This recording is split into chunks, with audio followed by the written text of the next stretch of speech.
Assalamualaikum warahmatullahi wabarakatuh. Bismillahirrahmanirrahim. Alhamdulillahi rabbil alamin wa bihi nasta'in wassalatu wassalamu ala asyrafil anbiya'i wal mursalin wa ala alihi wa sahbihi ajma'in. Subhanaka la ilma lana illa ma 'allamtana innaka antal alimul hakim. Wala hawla wala quwwata illa billahil aliyyil 'azim. Allahumma la sahla illa ma ja'altahu sahla wa anta taj'alul hazna idza syi'ta sahla. Allahumma faqihna fid din wa 'allimna at-ta'wil. Allahumma zidna 'ilma amma ba'd. Alhamdulillah, bersyukur kepada Allah Subhanahu wa taala kerana kita diberikan kesempatan oleh Allah Subhanahu wa taala untuk berada lagi dalam majlis ilmu, dalam keadaan kita diberikan taufik dan hidayah oleh Allah Subhanahu wa taala, masih lagi berterusan dalam keadaan iman dan Islam. Mudah-mudahan Allah Subhanahu wa taala menjadikan taufik dan hidayah ini berterusan sehinggalah kita kembali kepada Allah Subhanahu wa taala insya-Allah. Tuan-tuan muslimin dan muslimat yang dirahmati Allah, kita menyambung lagi kitab yang dibaca, iaitu kitab di balik tabir kematian yang dikarang oleh Al-Imam Al-Ghazali rahimahullah ta'ala dalam bab ucapan para arifin mengenai jenazah pada muka surat 146. Qala musannifu rahimahullahu ta'ala wa nafa'ana Allah bi'ulumihi fi darain. Pada satu hari Daud At-Ta'i berjalan di kuburan dan mendapati seorang perempuan sedang menangis seraya bermadah. Ini diceritakan oleh seorang ulama bahawa dia mengatakan engkau telah kehilangan hidup. Apa yang dimaksudkan dengan kehilangan hidup? Makna mati, selesai segala urusan kehidupan. Hari ini waktu kita hidup, kita boleh bergerak, kita boleh bermuamalah, suka, duka, berjalan ke mana kita hendak, melakukan apa sahaja perbuatan dalam kehidupan. Maka ketika mana mati, semua urusan dunia selesai. Nak menghadapi urusan yang di dalam alam barzakh pula, dengan malaikat-malaikat Allah Subhanahu wa taala. Jadi tuan-tuan muslimin dan muslimat yang dirahmati Allah, pada waktu itu mayat yang terbujur kaku tak ada lagi lah, kan? Jadi tuan-tuan, ini ertinya kehidupan. Makna hidup lawannya mesti ada mati. Jadi kita kena ingat sebelum kita mati ini, apakah maknanya perkara yang nak dilakukan dan tanggungjawab kita sebagai seorang hamba Allah Subhanahu wa taala. Kemudian dia menyambung lagi, yang tidak mungkin dapat engkau raih kembali. Dah orang hidup, orang mati tak boleh balik-balik, kan? Qala rabbirji'un, tak mungkin orang yang dah mati itu dia boleh kembali balik. Dia akan kembali, maknanya kembali ke saat dia dihidupkan kembali oleh Allah Subhanahu wa taala untuk bertemu dengan pengadilan Allah. Bukan hidup kembali macam hidup biasa. Bukan hidup nak balik dengan ada keluarga, boleh pagi-pagi makan roti canai, minum teh tarik, tak ada. Dia kembali ni besok dihidupkan untuk kali kedua, ialah untuk urusan amalan, pengiraan amalan, penghitungan dan sebagainya. Itu kembali kepada Allah. Yang dah lepas ni hidup kat atas dunia yang pernah ditempuh, semua selesai. 40 tahun punya cerita, rekod 40 tahun punya. Engkau sudah tertanam di liang ini. Setelah mereka memasukkan kamu, maka bagaimanakah aku boleh makan? Bagaimanakah aku boleh tidur? Mereka telah membaringkan engkau menghadap ke kanan, sementara mereka menjadikan engkau tanah bantalnya.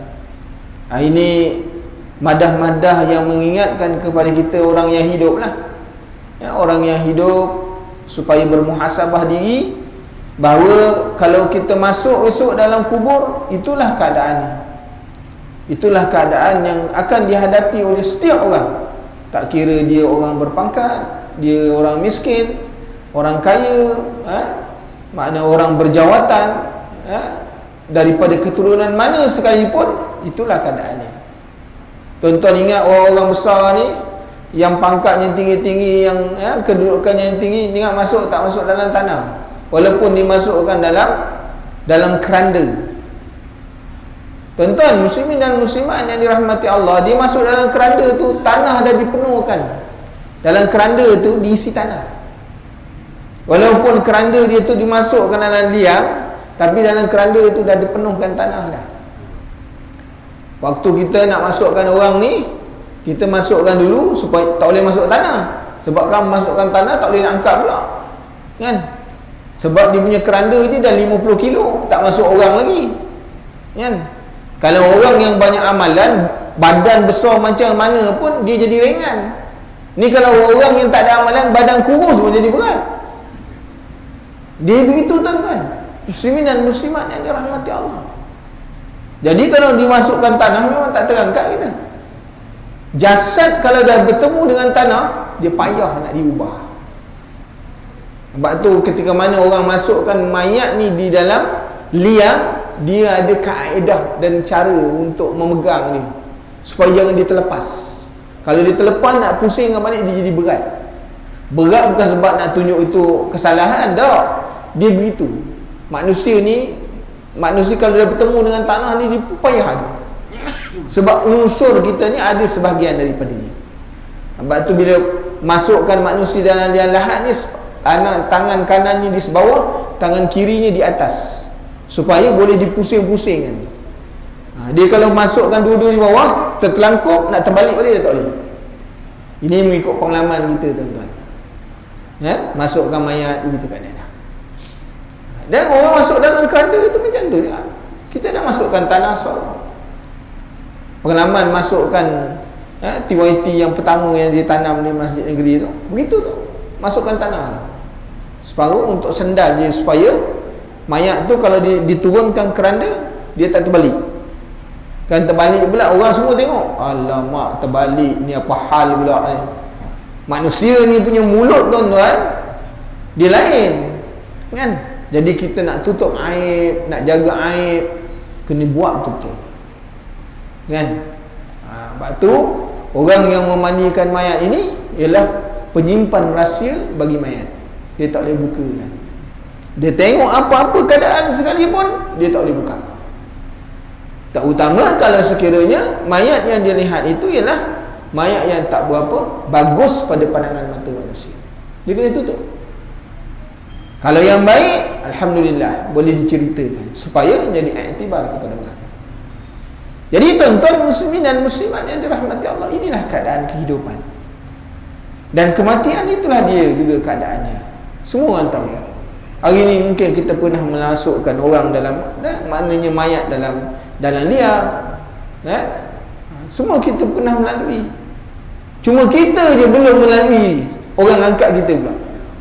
Akan sampai masanya, dengan kehendak Allah, bila umur kita dah ditetapkan.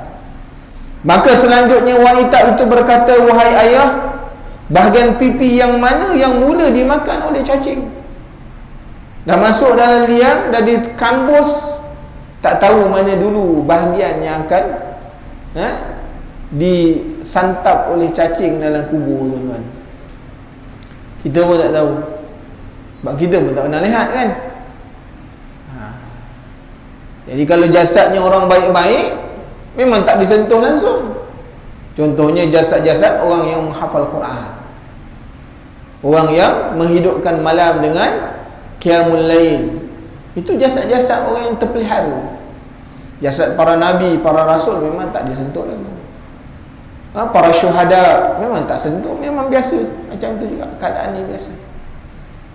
Sebab tu kita jangan pelik kalau kita dengar waktu ada maknanya projek-projek orang buat gali, maknanya jumpa mayat dalam keadaan biasa balik, macam keadaan asal.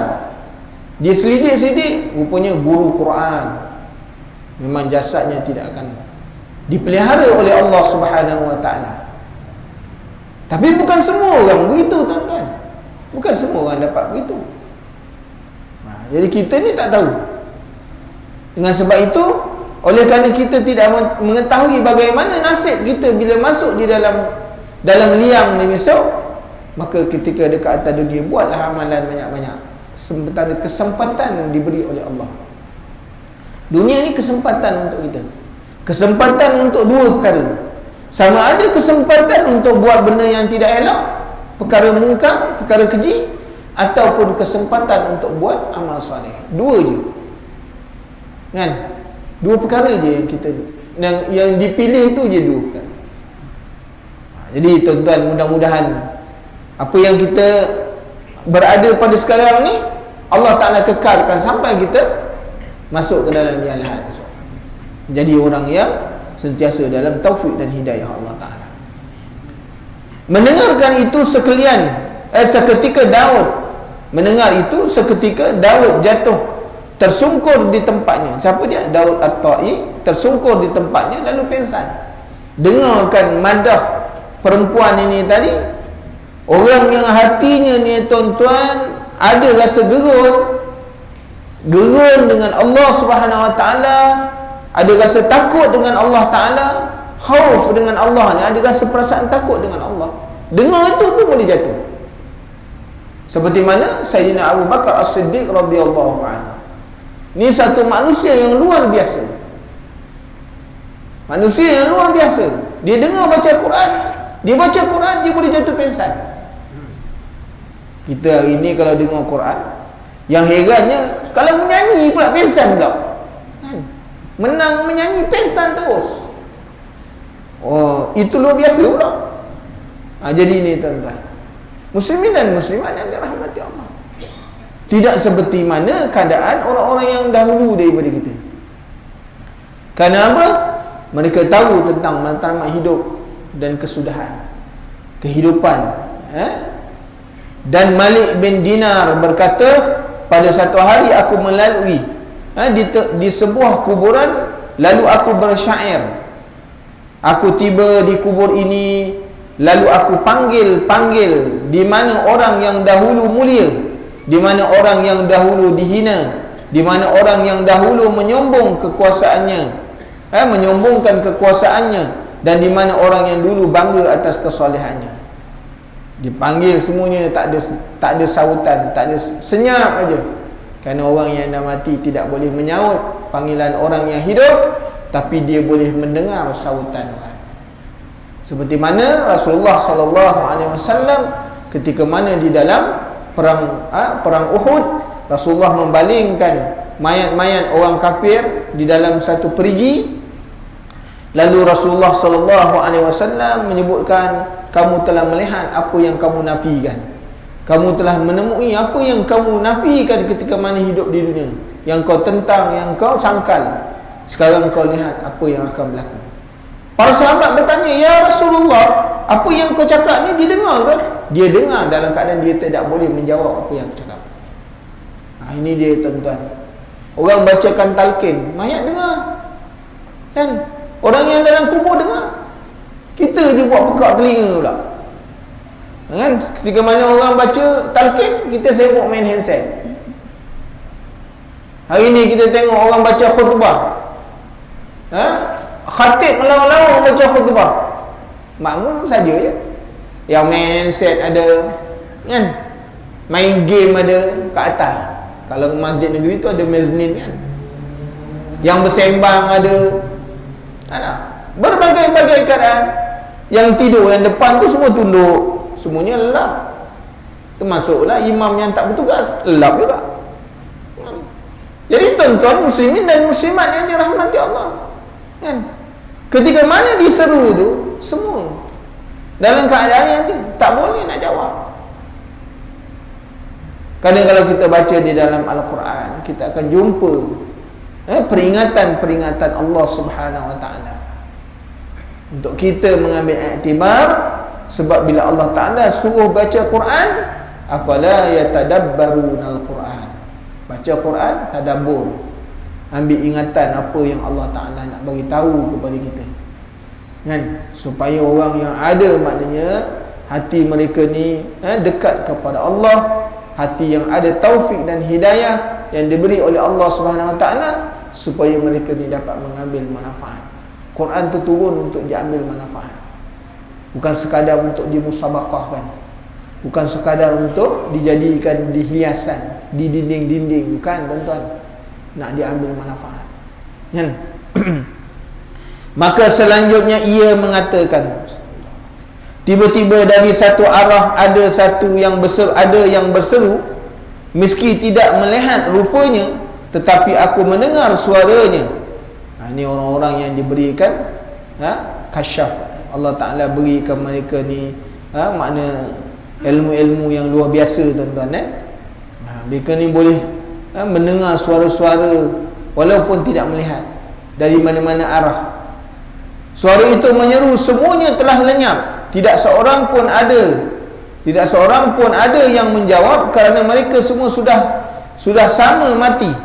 Khabar berita mereka juga telah musnah di telan kubur. Wahai orang yang bertanya tentang orang-orang yang telah pergi, apakah yang kamu lihat tidak cukup sebagai pelajaran? Ini kalau kita, tuan-tuan, balik kan, kita melalui tanah-tanah perkuburan, kita tengok tu tiap-tiap hari macam tu, lalu kat situ, lalu.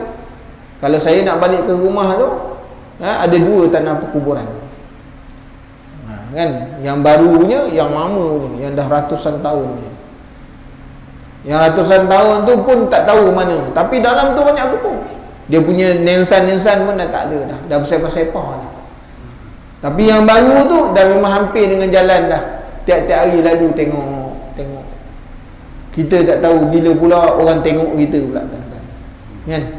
Orang tengok kita pula bila kita lalu dekat situ, adakah pernah kita baca doa untuk mereka, kan? Sekurang-kurangnya membaca Allahumma ufil lahum warhamhum, mendoakan mereka. Ada kata tidak?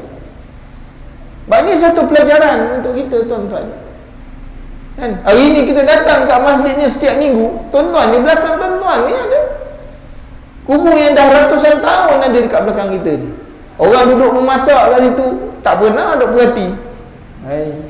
Bila pula aku masuk sini pula, tak pernah nak tengok, kan? Tuan-tuan muslimin dan muslimat yang dirahmati Allah, kalau kita punya ibu ayah yang telah meninggal dunia, tak pernah satu saat kita ingat dengan ibu ayah kita. Apa tanda kita ingat dan sayang kepada ibu ayah kita walaupun dia telah meninggal dunia? Doa Allahumma ufilli wa liwalidayya warhamhuma kama rabbayani shaghira. Itu tanda anak soleh. Anak soleh itu tanda anak soleh.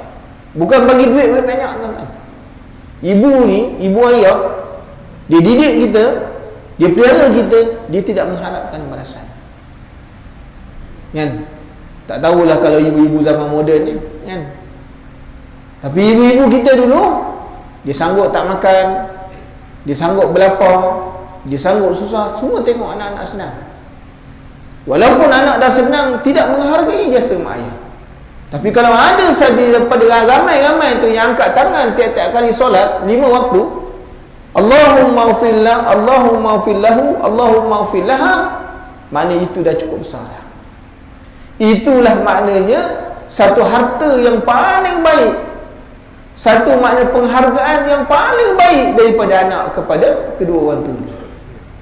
Hari ini kalau kita jadi anak, tidak pernah maknanya selepas daripada solat mendoakan ibu bapa kita bukan anak yang baik.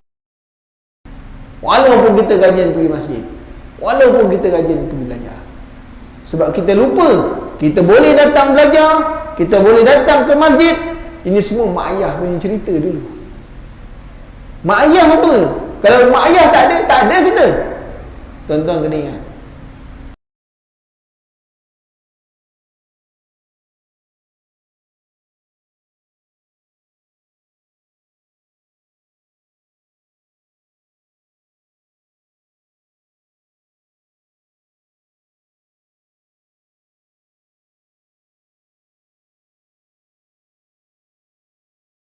Kita masih lagi boleh berbakti kepada ibu bapa kita dengan mendoakan dia setiap hari.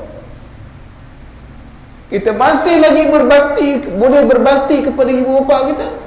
Kalau kita ada duit, kita ada harta, masukkan RM1, RM2 dalam tabung. Ya Allah, ini niat pahalanya untuk mak ayah aku. Kalau hari ni aku masuk, aku tak boleh masukkan duit ni kalau mak ayah tak ada. Sebab tu tuan-tuan, muslimin dan muslimat yang dirahmati Allah, tanda kita sayang dan ingat kepada dua ibu bapa kita. Ini kalau kita banyak harta, kita yang makan seorang, kita yang punun seorang, kita boleh jadi anak yang soleh lagi, tuan-tuan. Istilah anak yang soleh ini disebut oleh baginda Rasulullah sallallahu alaihi wasallam. Idza mata ibnu adam inqata'u illa salas wa waladin salihin yad'u lahu. Anak yang soleh yang mendoakan. Dia bukan kata anak yang soleh yang beri harta, dah. Anak yang soleh yang doakan ibu bapa ni. Lagi banyak kita mengingat dalam doa kepada ibu bapa kita, inilah sebagai tanda anak yang soleh. Sebab tu tuan-tuan, didik anak jadi anak yang soleh, bukan anak yang memberi harta kepada mak bapa. Didik anak untuk jadi anak yang soleh. Walaupun mereka tak mempunyai kerja yang baik, punya jawatan yang tinggi, tapi kalau dia boleh mendoakan kita, angkat tangan puji kepada Allah.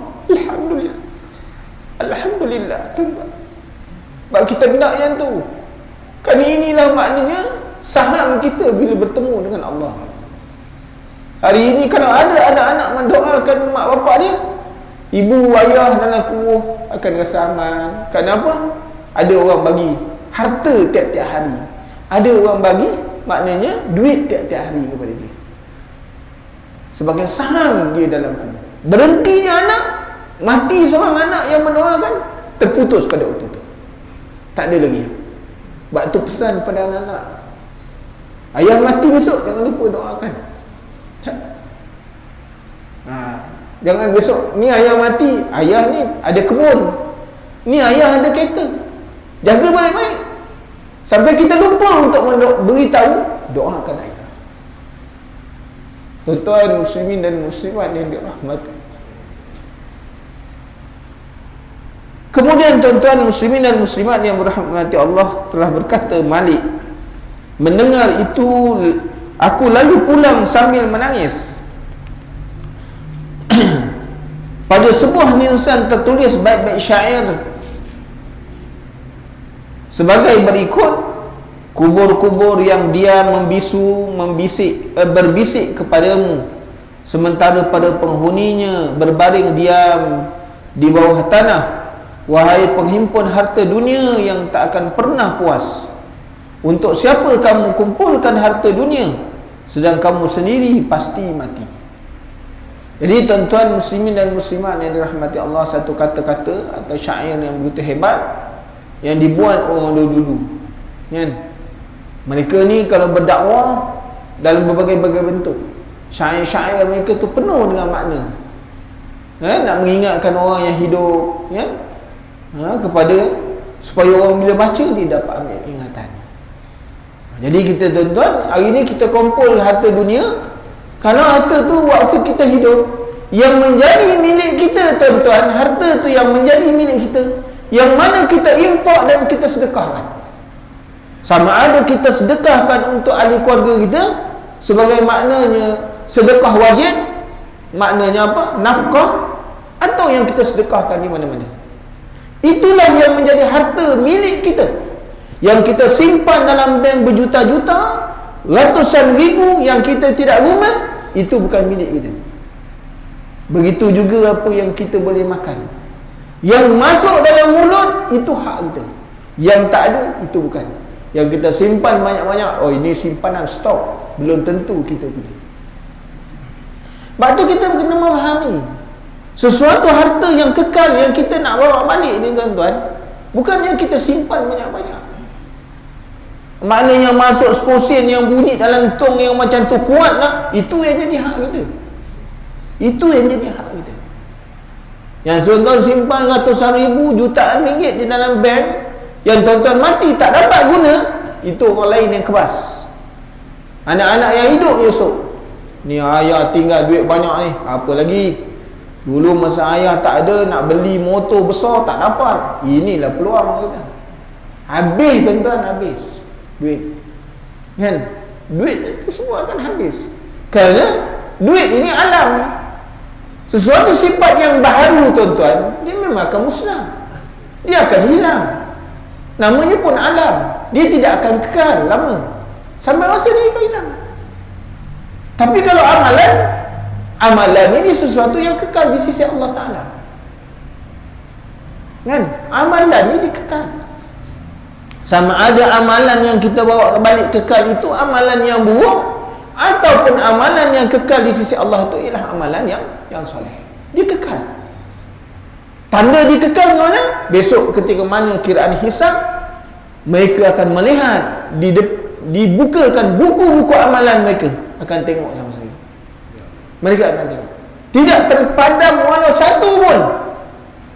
Sebesar zarah pun akan dilihat di depan Allah Subhanahu Wa Taala. Kan? Allah Ta'ala akan melihatkan kepada kita walaupun sebesar zarah. Maknanya tuan-tuan, satu amalan yang tidak boleh hilang. Ini yang kita nak kena faham. Ini yang kita nak kena ambil ingat. Kan? Amalan yang tuan-tuan buat hari ni semua tak akan hilang. Dicatat oleh malaikat-malaikat Allah Subhanahu Wa Taala. Kan? Tuan-tuan berada hari ni di dalam majlis, semua tercatat di dalam, maknanya catatan malaikat-malaikat Allah Subhanahu Wa Taala sebagai amal kebaikan. Jadi tuan-tuan muslimin dan muslimat yang dirahmati Allah, di sebuah nisan yang lain juga tertulis syair sebagai berikut: Abu Ghanim, betapa luas tempatmu berlindung dan betapa kukuh dinding-dinding kuburmu, tetapi apalah gunanya itu bagi orang yang terkubur satu jasadnya beransur-ansur hancur saat jasadnya berakhir. Jadi tuan-tuan, kita tengok, tuan-tuan pergi nak kalau lalu lebuh raya tu, orang yang bukan muslim kan, orang yang bukan Islam, dia ada memorial. Tuan-tuan tengok memorial nilai paling murah tuan-tuan, memorial nilai tu, harga dia paling murah berapa kaki je? 35,000 paling murah. Itu belum orang-orang yang kaya-kaya lagi. Tempat simpan abu dia ada aircon. Dia ingat situ mayat tu sejuk. Nah, itu bagi orang yang tidak beriman kepada Allah. Kan? Kita tengok orang-orang diraja, orang besar, tempat berbumbung tempat dia. Tak ada kena hujan, tak ada kena panas. Tapi adakah itu tuan-tuan menjanjikan kebaikan kepada orang yang dalam kubur kalau dia tidak ada amalan? Belum tentu. Belum tentu. Walaupun namanya makam pahlawan, berbumbung siap ni.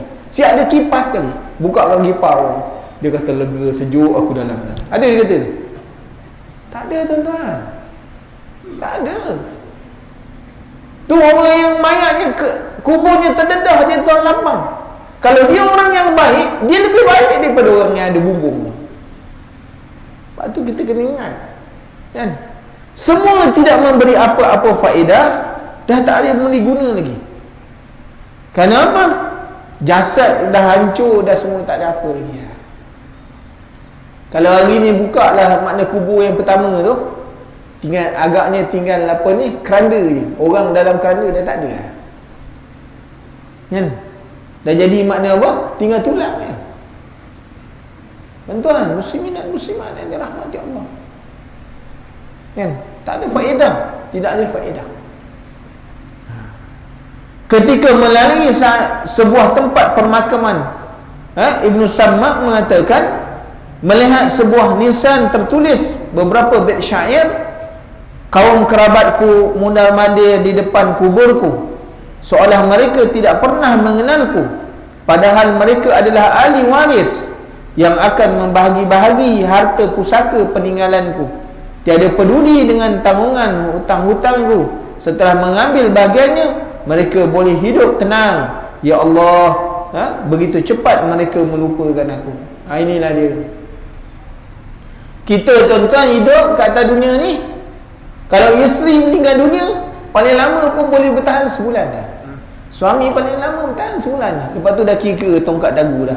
Siapa pula ni? Orang pula perasap pula, tak kahwin lagi ke? Tengah tengok-tengok lah dalam Facebook ni, kok ada kan? Dia akan melupakan. Kalau sekiranya Allah Ta'ala tak beri macam tu tuan-tuan, sampai bila-bila dia tak kahwin. Sebab tu ini semua atas rahmat Allah Subhanahu Wa Ta'ala. Sebab tu bila dia berkahwin, dia meninggal dunia seorang, dia boleh melupakan kan? Sebab tu dia boleh berkahwin lain. Itu semuanya atas rahmat Allah. Tuan-tuan, kalau sekiranya Allah Ta'ala tak bagi macam tu, kahwin, mati orang dia duduk termenung, jawabnya, hilanglah kenikmatan dunia, hilanglah keseronokan dunia. Tak ada kan? Orang yang tak nak kahwin tu semuanya hati dia nak meletup nak kahwin tu. Meletup nak kahwin kan? Tinggal dia kata tak mampu je kahwin dengan, dia kata orang rumah akan tidurkan kaku kat luar orangnya, ya kan? Orang rumah pakaikan gelang merah kan? Ingat Covid dia di gelang merah. Jangan balik sebelum tak boleh balik kurang daripada pukul 9. Tengok, belajar asyik tengok jam ni. Tengok jam ni, rupanya takut. Takut juga kita tuan-tuan.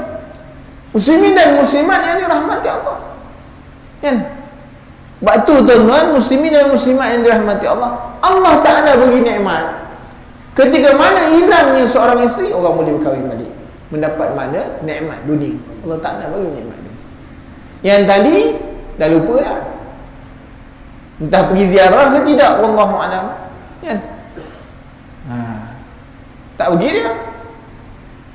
Anak-anak, kalau ibu bapa tak bawa dia pergi ziarah, dia pun tak pergi kan?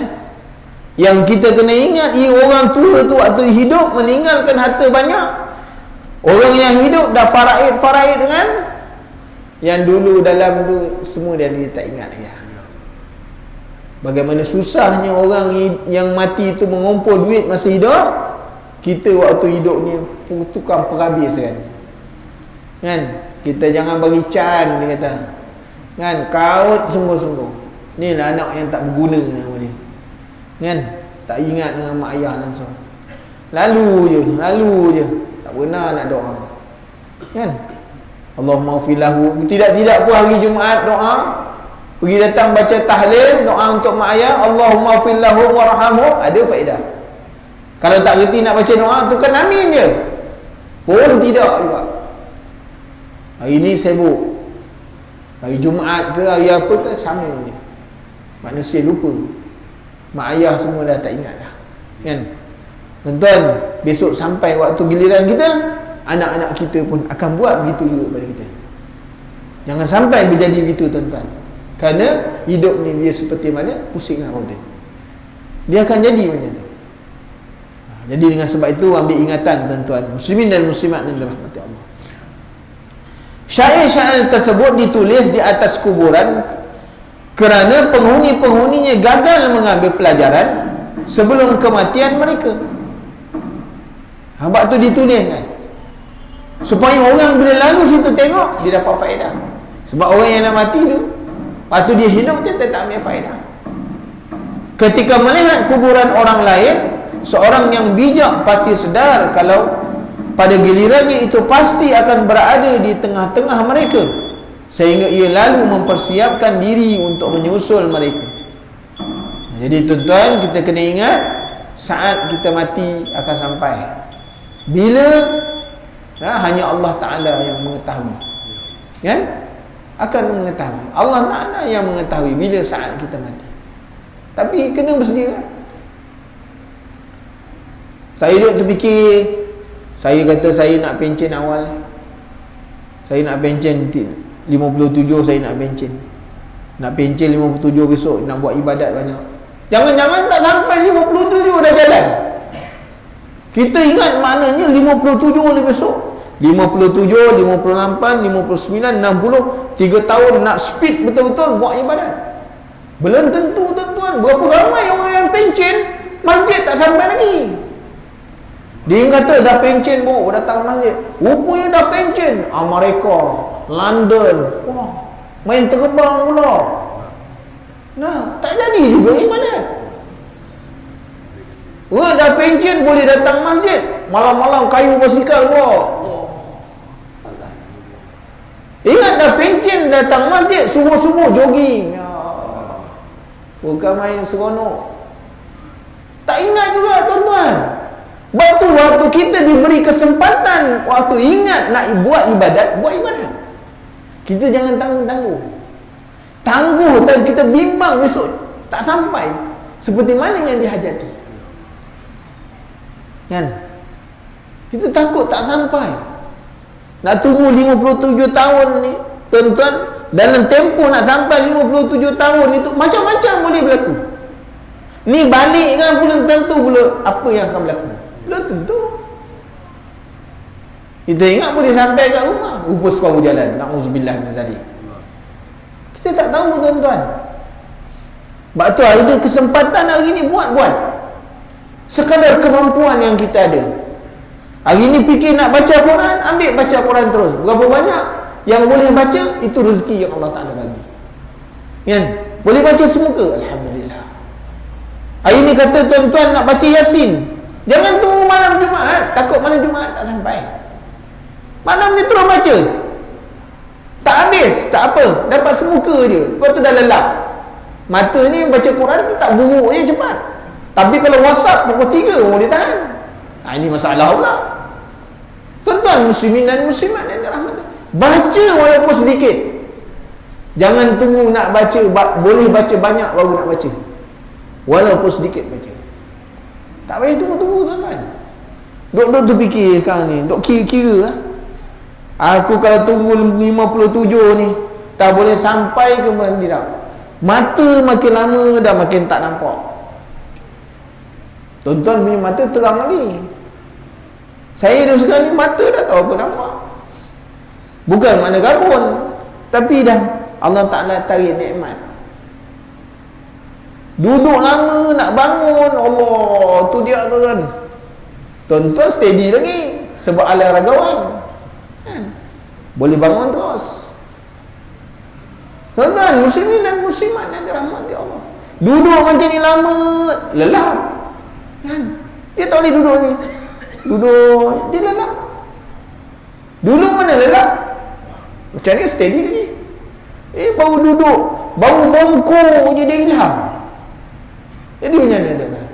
Bermakna kekuatan, keupayaan kita pada waktu tu dah merosot.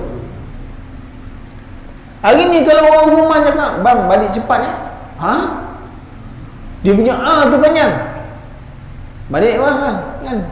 Jangan lupa kan kalau balik belilah apa-apa nak makan. Balik buat tangan kosong je. Bang tak beli apa-apa. Kau tak cakap, itu yang nak angin tu. Tu rumah nak angin. Abang pekak apa? Ya dia dah. Jadi tuan-tuan, makna apa? Semua kuasa yang ada pada kita dah merosot dah. Dah merosot. Hari ni nak makan banyak tak boleh. Dulu bukan setakat kambing je, kau bagi kembang pun habis. Tapi waktu ni orang tak bawa pula. Waktu kita sihat dulu tak bawa pula. Dia tahu kita kuat makan. Yang ni dah tak boleh nak kunyah, gigi semua dah luntur. Dibawakan kambing. Makan ustaz. Nak maut. Dan suruh ustaz maut cepat. Tuan-tuan muslimin dan muslimat yang dirahmati Allah, inilah keadaan manusia. Kan? Yang kita kena memahami bahawa kehidupan kita ini dia akan melalui proses. Semua akan melalui proses. Kalau pergi kerja, staf tunjuk ustaz sign lah, ustaz ni apa ni, surat ni nak buat musyarat. Kita nak tengok alamak, teropong tak bawa lah. Tak fikir teropong tak bawa. Teropong pula letak je lupa. Masalah pula. Asyik nak beli teropong ni. Dia kata ustaz gantung kat badan lah ustaz. Kan? Asyik lupa je. Ingat saya lihat mula ni agak lebih 20 dah cermin mata, tak tahu letak kat mana. Bukan habis pakai, habis tak tahu letak mana. Waktu kemas-kemas rumah, bawa katil juga. Masya-Allah. Makna apa tuan-tuan? Kita kena menyedari bahawa kehidupan kita semakin hari semakin merosot. Sedangkan ibadat kita kepada Allah tetap juga menyentuh. Dulu sembahyang wajib je, sunat tak ada. Dulu maknanya, dan sekarang puasanya Ramadan aja. Puasa-puasa sunat tak ada dalam kamus tuan-tuan. Tak ada dalam kamus langsung. Kata-kata nak puasa sunat putih ke, dia kata ustaz qada pun belum bayar. Dia bagi alasan tu lah. Kan? Orang yang muda tak apalah, nantilah ustaz. Kan? Besok-besok dah lapang. Nak tunggu lapang? Belum tentu tuan-tuan. Muslimin dan muslimat yang dirahmati Allah. Mudah-mudahan kita diberi taufik oleh Allah Subhanahu Wa Taala insya-Allah. Kan? Jadi kita berhenti setakat itu dulu, nanti kita sambung lagi bicara kita insya-Allah.